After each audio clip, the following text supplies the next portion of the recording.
অনেকেই বলে মুসলমানদের তো 4টে বিয়ে করা যায়। এই কথা আমরা অনেকবার শুনেছি। কিন্তু পুরো সত্যটা কি? চলুন সত্যটা একটু জানা যাক।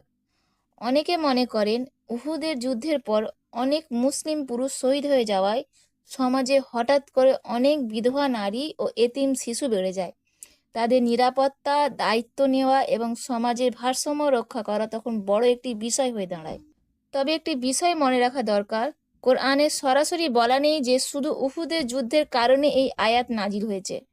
অনেক আলিম বলেন এই আয়াতের মূল প্রসঙ্গ ছিল এতিম মেয়েদের ন্যায্য অধিকার রক্ষা করা। তবে যুদ্ধের পরে বিধবা ও এতিমের সংখ্যা বেড়ে যাওয়ায় সমাজে এই বিধানের গুরুত্ব আরও বেড়ে যায়। এই প্রেক্ষাপটে কুরআনে সূরা নিসা আয়াত 3-এ বলা হয়েছে, তোমরা তোমাদের পছন্দ মতো নারীদের মধ্যে থেকে 2, 3 বা 4 জনকে বিয়ে করতে পারো। কিন্তু যদি আশঙ্কা করো যে তাদের মধ্যে ন্যায় বিচার করতে পারবে না, তাহলে একজনকেই বিয়ে করো। অর্থাৎ ইসলামে 4টি বিয়ে করা বাধ্যতামূলক নয়, বরং কঠিন শর্তের সাথে সীমিত অনুমতি দেওয়া হয়েছে। এখানে ন্যায় বিচার বলতে শুধু অর্থ বা খরচ নয়, ভালোবাসা, সময়, দায়িত্ব এবং সম্মানের ক্ষেত্রেও সমান আচরণ করতে হবে।